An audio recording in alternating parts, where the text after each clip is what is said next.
മന്ദാരപുഷ്പബഹുപുഷ്പസുപൂജിതായ തസ്മൈ മകാരായ നമഃ ശിവായ. അവിടെയും കേൾക്കാം ഇതിൻ്റെ ആ പ്രമഥനാഥത്വം. അവിടെ ശിവനാണ് പ്രമഥനാഥൻ, ഗൃഹസ്ഥന്മാർക്ക് നാഥൻ, ബ്രഹ്മചാരികൾക്ക് മുമ്പൻ, സന്യാസിമാർക്ക് നാഥൻ എന്നുള്ള അർത്ഥത്തിൽ അവിടെ പറയും. ഇവിടെ അത് ഭഗവതിയെ പറയുകയാണ്, ദേവിയെ. അവിടെ ശിവൻ പോലും ദൂതനായി മാറി. ചതുരനും അതിചതുരനും നല്ല വിചാരത്തോടു കൂടിയവനും ഏത് കാര്യവും ആലോചിച്ച് ചെയ്യുന്നവനും, ചതുര വിചാര ധുരീണ മഹാശയ, ധുരീണൻ, നല്ല മനസ്സോടു കൂടിയവൻ, മഹാമനസ്കൻ. ദൂതനെ തിരഞ്ഞെടുക്കുമ്പോൾ ഇതൊക്കെ വേണം. അങ്ങനെയുള്ള ദൂതനെയാണ് പറഞ്ഞു വിട്ടത്. അവനെ ദൂതനാക്കിയ പ്രമഥാധിപതിയായ അല്ലയോ അമ്മേ. എന്നിട്ടോ ദുരിത ദുരീഹ ദുരാശയ ദുർമതിദാനവ ദൂതകൃതാന്തമതേ. ദുഷ്ടൻ, ദുരിതൻ, എല്ലാ ദുരിതങ്ങളും ഉണ്ടാക്കുന്നവൻ, അന്യരെ ദുരിതത്തിലേക്ക് തള്ളിയിടുന്നവൻ, അതുകൊണ്ട് ദുഷ്ടതയുള്ളവൻ. ദുരിത ദുരീഹൻ, ഇഹ താൽപ്പര്യം, ദുഷ്ടമായ ആഗ്രഹങ്ങളോട് താൽപ്പര്യങ്ങളോടുകൂടിയവൻ. ദുരിത ദുരീഹ ദുരാശയ, ദുരയുള്ള ആശയത്തോടു കൂടിയവൻ, ഹൃദയത്തോടു കൂടിയവൻ. ആശയം, ഹൃദയം, ആശയം, വാക്ക്, ആശയം, ബുദ്ധി, ഇതെല്ലാം ചേരുമ്പോൾ ഏറ്റവും മോശമായ ബുദ്ധിയോടുകൂടിയ, ഹൃദയത്തോടുകൂടിയ, ദുഷ്ടലാക്കുള്ള ദുരിത ദുരീഹ ദുരാശയ ദുർമതി, ദുഷ്ടമായ ബുദ്ധിയോടുകൂടിയവൻ. ബുദ്ധി പലതരത്തിലുണ്ട്. ഇതെല്ലാം 6 രാജസ സത്വത്തിൽപ്പെട്ടതാണ്. ആസുരം, രാക്ഷസം, പൈശാചം, സാർപ്പം, ഇങ്ങനെയൊക്കെ പെടും. പാമ്പിൻ്റെ സ്വഭാവമുള്ളവർ, രാക്ഷസ സ്വഭാവമുള്ളവർ, ആസുര സ്വഭാവമുള്ളവർ, പൈശാച സ്വഭാവമുള്ളവർ, ഇങ്ങനെയൊക്കെ പല സ്വഭാവന്മാരുണ്ട്. ചിലർ അവരോട് ഇടപെടുമ്പോൾ സൂക്ഷിച്ചില്ലെങ്കിൽ, അവർ ഒരു കാര്യവുമില്ലെങ്കിലും നിങ്ങളോട് പിണങ്ങിയാൽ കയ്യിലെ പൈസ മുടക്കി നിങ്ങളെ ഉപദ്രവിച്ചിട്ടേ സമാധാനം കാണൂ. എന്നിട്ട് ചിലരോടൊക്കെ പോയി വെറുതെ വർത്തമാനം പറഞ്ഞാൽ മതി. അവരെ ചൊടിപ്പിക്കുന്ന ഒരു വാക്ക് പറഞ്ഞാൽ പിന്നെ അവർ വെറുതെ ഇരിക്കുന്നേരിക്കണ്ട. നിങ്ങൾ പോകുന്ന പുറകെ എല്ലാവരും ഉണ്ടാവും. അത് നിങ്ങളുടെ പേരിൽ ഒരു പെറ്റി കേസ് കൊടുക്കും. 2 ആഴ്ച നിങ്ങളെ കോടതി കയറ്റും. അവിടെ നിങ്ങൾ മൂത്രം ഒഴിച്ചു എന്നും പറയും. നിങ്ങൾ എന്ത് കാണിക്കുന്നോ അതിൽ നിന്നെല്ലാം അവർ ഉപദ്രവിച്ചുകൊണ്ടിരിക്കും. അതുകൊണ്ട് അത്തരക്കാരോടൊക്കെ ഇടപെടുമ്പോൾ നല്ലവരായ ആളുകളോട് ഉപദ്രവം കാണിച്ചാലും അവരുപദ്രവിക്കില്ല. സാത്വിക തലങ്ങളിലേക്ക് ഉയർന്നു കഴിഞ്ഞാൽ ഒരാളെയും ഉപദ്രവിക്കില്ല. രാജസ തലങ്ങളിൽ നിൽക്കുമ്പോൾ ശത്രുത പല രൂപത്തിലുണ്ട്. ഇങ്ങോട്ട് എതിർത്താൽ അങ്ങോട്ട് എതിർക്കും. അതൊരു തലമാണ്. വെറുതെ ഇരിക്കുമെന്ന് കൂട്ടാക്കണ്ട. ചിലർ പറയല്ലേ, ഞാനത്ര മഹാത്മാഗാന്ധിയും യേശു ക്രിസ്തു ഒന്നുമല്ല. ഒന്ന് തന്നാലും ഒന്ന് തരും. ചിലരങ്ങനല്ല, എന്നെ ഒന്ന് തൊട്ടാൽ ഞാൻ 10 തരും. സൂക്ഷിച്ചു വേണം ഇടപെടാൻ. രാജസ സത്വത്തിലെ വലിയ പ്രശ്നമാണ്. ചിലരങ്ങനല്ല, ഒന്നും തന്നില്ലെങ്കിലും എന്നോട് എതിർത്താണ് നോക്കിയതെന്ന് തോന്നിയാൽ നിന്റെ കണ്ണ് ഞാൻ കുത്തിപ്പൊട്ടിക്കും. എനിക്ക് തോന്നുന്ന പോലെയാ, നീ പറയുന്ന പോലൊന്നുമല്ല. അതുകൊണ്ട് ഇങ്ങനെയുള്ള പലതരക്കാരുണ്ട്. ഇവരോടൊക്കെ ഇടപെടുമ്പോൾ വളരെ സൂക്ഷിച്ചിരിക്കണം. സൂക്ഷിച്ചില്ലെങ്കിൽ ഉള്ള തപസ് നഷ്ടപ്പെടും. അവനവനുണ്ടാക്കിയ തപസ്സാണ് ഇവരോടൊക്കെ ഇടപെട്ട് നഷ്ടപ്പെടുക. അതുകൊണ്ട് വളരെ സൂക്ഷിച്ച് വ്യക്തികളോട് ഇടപെടാവും. വ്യക്തിബന്ധം ഉണ്ടാക്കുന്നതിന് മുമ്പ് ഏത് തരക്കാരാണ്, ഏത് സത്വത്തിൽ നിലകൊള്ളുന്നവരാണ് എന്നറിഞ്ഞിട്ട് മാത്രമേ വാക്കുകൊണ്ടും മനസ്സുകൊണ്ടും പ്രവൃത്തി കൊണ്ടും ബന്ധപ്പെടാവൂ. അല്ലാത്തവർ നിങ്ങളോടൊപ്പം ഇരുന്നാലും ഇരുന്നില്ലെങ്കിലും ബന്ധപ്പെടരുത്. ബന്ധപ്പെട്ടാൽ ഗതിയാണ്. അതിൽ ഏറ്റവും കൂടിയതായത് ദുരിത, ദുരീഹ, ദുരാശയ, ദുർമത. ഇതിലൊരെണ്ണമാണെങ്കിൽ കുഴപ്പമില്ല.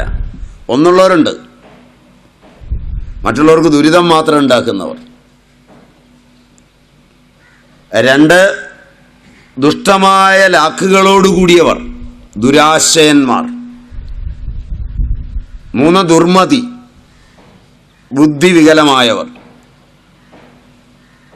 ഇങ്ങനെയുള്ളവർ ഇതിൽപ്പെട്ട അസുരന്മാരുടെ, അത്തരം അസുരന്മാരുടെ ദുരിത, ദുരീഹ, ദുരാശയ, ദുർമതി, ദാനവ ദൂത, അവരുടെ ദൂതനായ സുഗ്രീവന്റെ,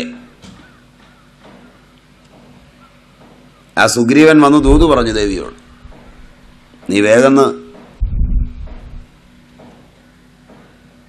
ഇവർക്ക് ഭാര്യയായൊക്കെ ഇരിക്കുക, നീ സുന്ദരിയാണ്. അപ്പോൾ അവൻ്റെ വാക്ക് കേട്ട് അസുരകുലത്തെ മുടിക്കാനിറങ്ങിത്തിരിച്ചവളെ, നിശ്ചയിച്ചുറച്ചവളെ, ഹേ മഹിഷാസുരമർദിനി, അല്ലയോ മഹിഷാസുരമർദിനി, രമ്യ കബർദിനി, മനോഹരമായ ജടാജൂഢത്തോടുകൂടിയവളെ, ഹേ ശൈലസുതേ, ഹിമവത് പുത്രി, അവിടുന്ന് ജയിച്ചാലും. അപ്പോൾ ഇനി നമുക്ക് അതിൻ്റെ ഇതിലേക്ക് പോവാം. അല്ലയോ അമ്മേ, രണത്തിൽ മതോന്മത്തരായ ശത്രുക്കളെ വധിക്കുന്നതിന് വേണ്ടി രണഭൂമിയിൽ അനേക രൂപങ്ങളിൽ പ്രത്യക്ഷയായ ദേവി. ഏത് രണഭൂവിലും ദേവി പ്രത്യക്ഷമാവും. പക്ഷെ അപൂർവം ചിലർക്കേ കാണാൻ പറ്റുള്ളൂ. അവിടെയെല്ലാം കൊല്ലുന്നതും കൊലയ്ക്ക് കൊടുക്കുന്നതും വ്യക്തികൾ തമ്മിലല്ല, വാതുവെക്കുന്നതും വീരവാദം മുഴക്കുന്നതും എതിർക്കുന്നതും ആയുധം വർഷിക്കുന്നതും ആണ് ലോകം കാണുന്നത്, ഫോട്ടോയൊക്കെ എടുക്കുന്നത്. മനസ്സിലായില്ല? പട്ടാളത്തിലൊക്കെ നോക്കിയാൽ അറിയാം. പോയി അടിച്ചു പിടിച്ചുമൊക്കെ ഒരുപാട് പേരെ കൊന്ന് വിഷമിച്ച് വരുന്നത് ഒരുത്തനാണ്. പരമവീരചക്രം വേറൊരുത്തനാണ്. പക്ഷെ ഇവർ രണ്ടുപേരുമല്ല യുദ്ധഭൂമിയിൽ അടരാടുന്നത്, രണദേവതയാണ് അടരാടുന്നത്.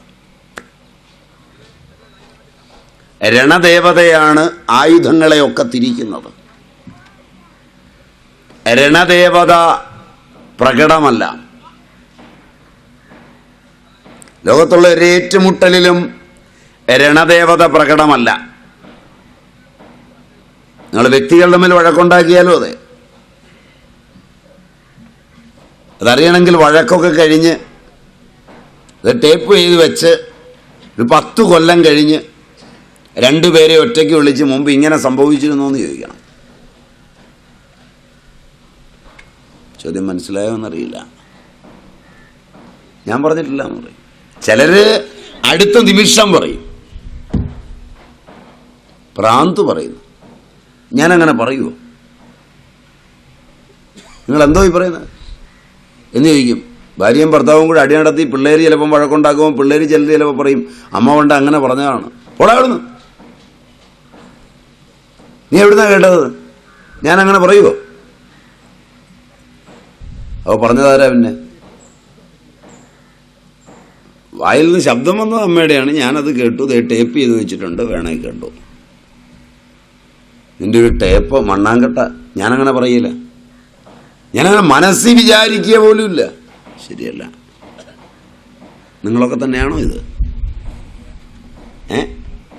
ഇതിനകത്ത് നിങ്ങളൊക്കെ ഉണ്ടോ?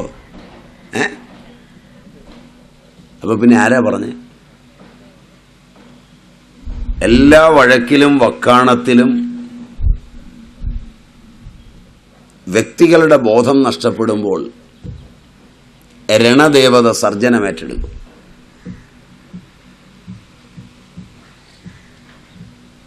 അതുകൊണ്ട് ദേവത പ്രവേശിക്കുവാനുള്ള വഴി കണ്ടുപിടിക്കണം.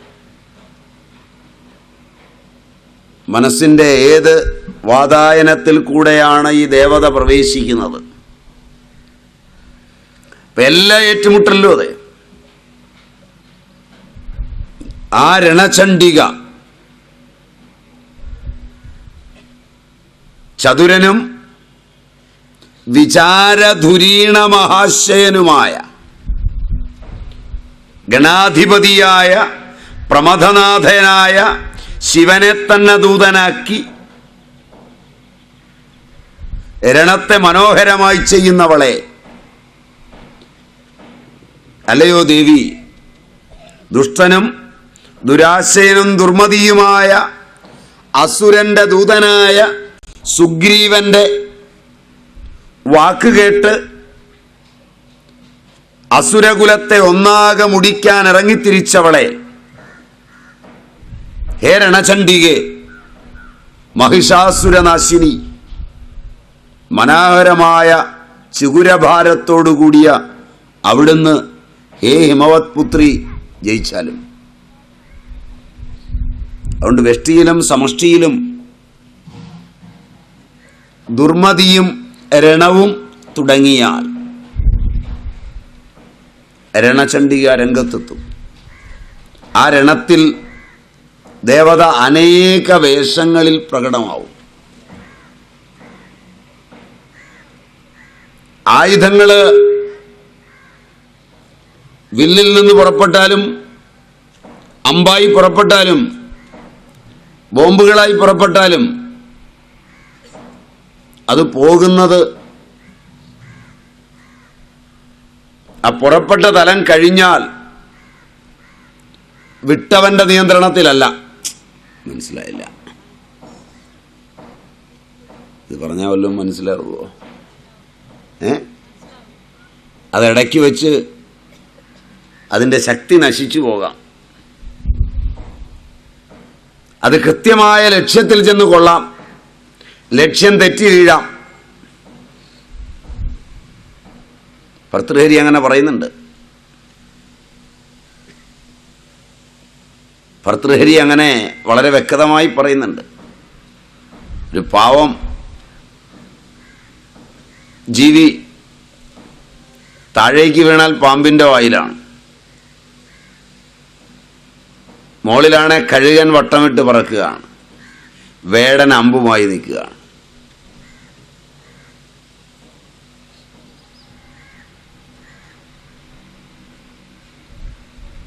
അപ്പം ഇതിലേതിൻ്റെ വായിലും വീഴാം. അപ്പോഴാണ് പാമ്പ് വേടൻ ചവിട്ടി, പാമ്പ് വേടനെ കടിച്ച് വില്ലിൽ നിന്ന് വിട്ട അമ്പ് ലക്ഷ്യം തെറ്റി കഴുകിനെ എയ്ത് വീഴ്ത്തി.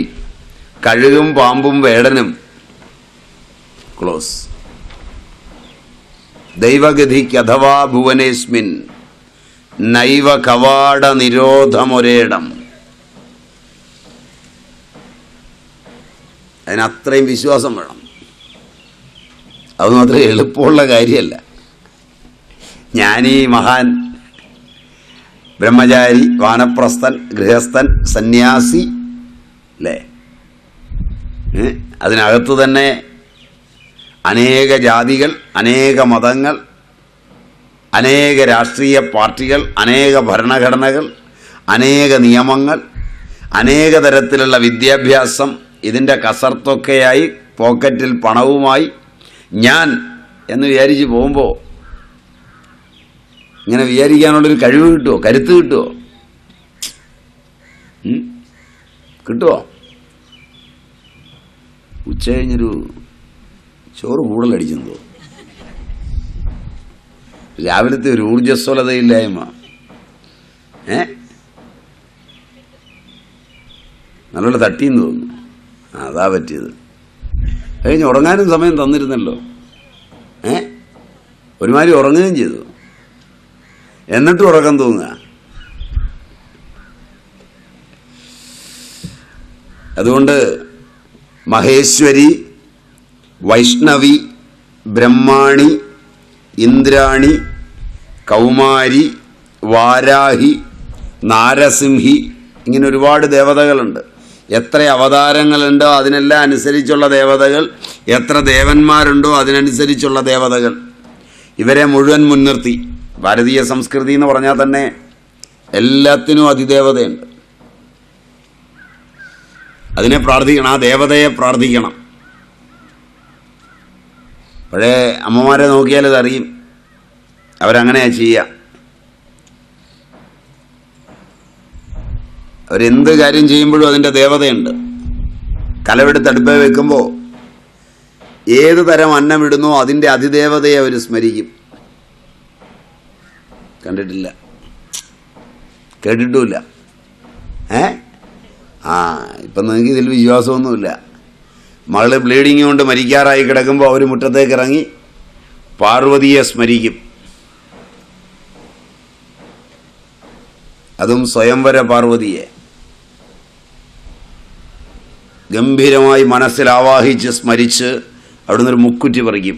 അതിൻ്റെ അതിദേവതയാണ് പാർവതി. അതിങ്ങി പറിച്ചു കൊണ്ടുവരും, കയ്യിലിട്ട് ഞവടി പിഴിയും, നേരെ പൊക്കിളിലേക്ക് ഒഴിക്കും. എന്നിട്ട് പറയും, മോളവിടെ കിടക്ക്, അരമണിക്കൂർ കഴിയുമ്പോഴേക്ക് നിൽക്കും. ഞാനാ വിളിച്ചത് ദേവിയെ, എൻ്റെ വെളിപ്പുറത്ത് വരും. കാരണം ഞാനിതുവരെ ചെയ്തിട്ടുള്ളത് ധർമ്മമാണെങ്കിൽ, ഞാനിതുവരെ ജീവിച്ചത് സത്യത്തിന് അനുഗുണമായാണെങ്കിൽ, ഞാനിതുവരെ ആരെയും ഉപദ്രവിച്ചിട്ടില്ലെങ്കിൽ, അമ്മേ പാർവതി, പരമേശ്വരി, എൻ്റെ മോള് ഈ വിഷമത്തിൽ നിന്ന് മാറണം. ആ സെക്കൻഡിൽ മാറും. ഇവള് പിന്നെയും ദുർനടത്തക്കാരിയാണെങ്കിൽ വീണ്ടും കൂടും. മനസ്സിലായില്ല?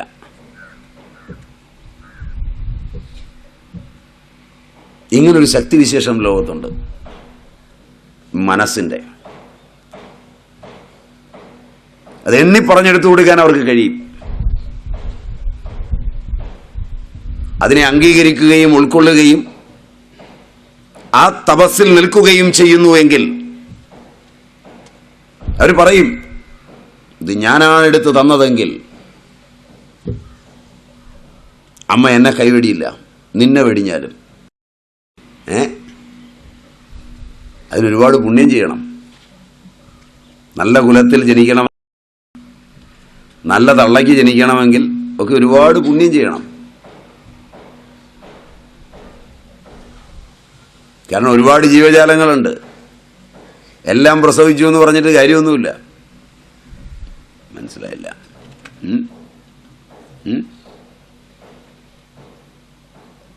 എന്തോ ശങ്ക? നോക്കാവുന്നതാണോ പറഞ്ഞത്? അടുത്ത ജന്മത്തിൽ നോക്കാവുന്നതാണോ അടുത്തിരിക്കുന്ന ആളിനോട് പറഞ്ഞത്?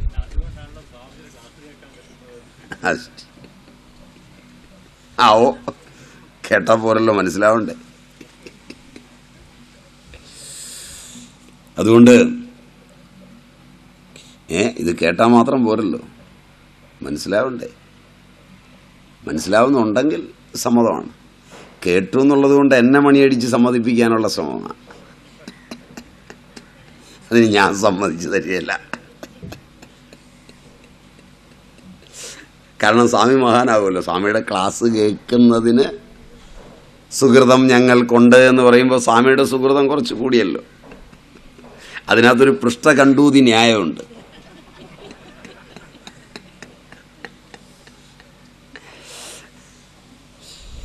അതുകൊണ്ട് ഇവിടെ ബ്രഹ്മാണി, കൗമാരി, വാരാഹി ഇതൊക്കെ ദേവതകളാണ്. ഞാൻ ആദ്യം തുടക്കത്തിൽ പറഞ്ഞിരുന്ന ഒരു കാര്യം,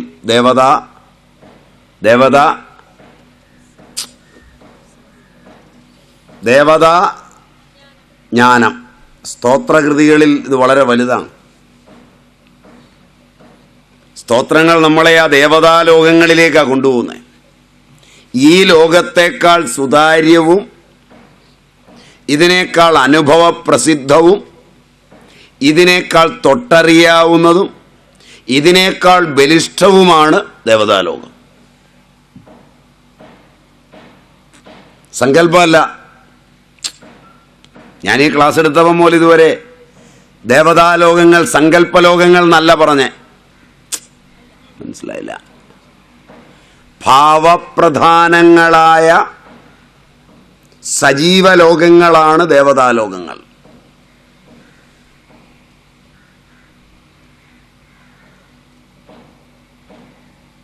ദേവതയിൽ നല്ല നിഷ്ഠയുള്ളവൻ ഉപയോഗിച്ച ഒരു ഉപകരണം അവൻ്റെ അനുമതിയില്ലാതെയും ആ ദേവതയുടെ അനുഗ്രഹമില്ലാതെയും എടുത്താൽ അപകടം ഉണ്ടാവും. അതുകൊണ്ട് പഴയ ആളുകൾ ചോദിക്കും, ഞാൻ ഈ കോടാരി കൊണ്ടൊന്ന് വിറക് കീറിക്കോട്ടെ, കൊണ്ടുവന്ന നേരത്ത് ചോദിക്കും, കണ്ടിട്ടില്ല. ഇല്ലെങ്കിൽ തിരിച്ചു വരുന്ന ചിലപ്പം ആശുപത്രിയിലേക്കായിരിക്കും. ഉത്തമന്മാർ ഉപയോഗിക്കുന്ന ആയുധങ്ങളും സാമഗ്രികളുമൊക്കെ പഴയ കാലത്ത് ശ്രദ്ധിച്ചിട്ടുണ്ടെങ്കിൽ അറിയാം. വീട്ടിൽ വന്ന് മരമൊക്കെ വെട്ടുന്ന മഴു അവൻ നിങ്ങളുടെ വീട്ടിൽ വെച്ചേച്ച് പോകുമ്പം ഒന്നെടുത്ത് വെട്ടാമെന്ന് വിചാരിച്ച് വെട്ടിയാൽ ചിലപ്പോൾ ആശുപത്രിയിലാവും. കണ്ടിട്ടില്ല? അത് എണ്ണയൂട്ടിയൊക്കെ വെക്കുന്ന, ഡീസൽ ഊട്ടി വെക്കുന്ന, കേട്ടിട്ടില്ല അങ്ങനെയൊന്നും. അത് കാച്ചുമ്പോൾ അത് എണ്ണയിൽ ഡീസലിലൊക്കെ ഊട്ടും. അങ്ങനെയാണ് അതിന് പദം വരുന്നത്.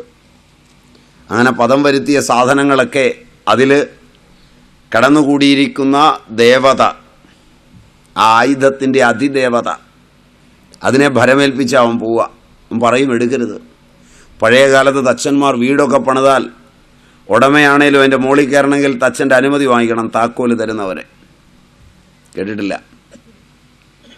അതുകൊണ്ട് കാരണവന്മാർ പറയും, തച്ചൻ ഉപാസനയുള്ളവനാണ്, അവൻ ദേവതയെ ഏൽപ്പിച്ചാൽ പോയ നീ കയറരുത്, വീഴും. അതുകൊണ്ടാണ് ഇപ്പോൾ ഈ തച്ചനൊന്നും വേണ്ട, കോൺട്രാക്ടർ മതി എന്ന് തീരുമാനിച്ചു. അവനാകുമ്പോൾ ദേവതയില്ല, കുഴപ്പമില്ല, അതിനകത്ത് ജീവിച്ച് പ്രശ്നവും ഇല്ല, സ്വൈരക്കേടേ ഉള്ളൂ.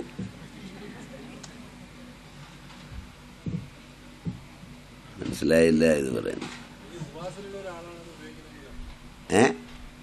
ഉപാസനയുള്ളവനായാലും എതിർത്ത് ഉപയോഗിക്കാൻ ഉപാസ്യ ദേവതകൾ സമ്മതിക്കില്ല. ഉപാസ്യ ദേവതകൾ പരസ്പരമുള്ള അനുഗ്രഹത്തിൻ്റെയും പരസ്പരമുള്ള ഉന്മീലനത്തിൻ്റെയും പരസ്പരമുള്ള ചാരുവായ പാരസ്പര്യത്തിൻ്റെയും ലോകങ്ങളിൽ മാത്രമേ നിലകൊള്ളൂ. ആ ഉപാസനയുള്ള ഒരുത്തനും അനുമതി കൂടാതെ തൊടില്ല. അവൻ ചോദിക്കും, വൈകുന്നേരം ഞാൻ അതിൻ്റെ മുകളിലൊന്ന് കയറും കേട്ടോ, നിങ്ങൾ പോയി കഴിയുമ്പം. ആയിക്കോട്ടെ, അനുവദിക്കും.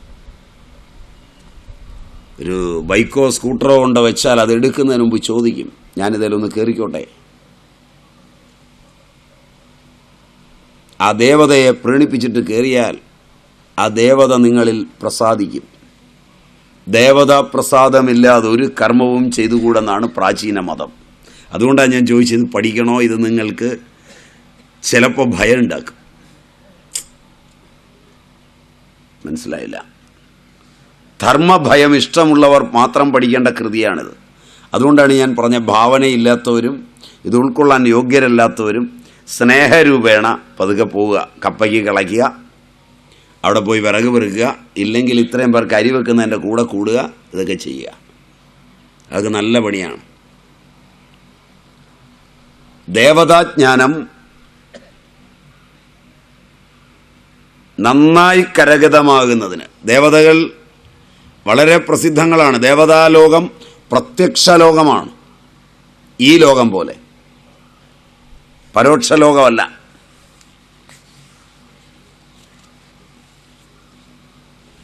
അതുകൊണ്ടാണ് ദേവതകളുടെ ആ അനുഗ്രഹം എല്ലാത്തിനും ഉണ്ട്. ഒരു ചെടി പറിക്കുമ്പോൾ,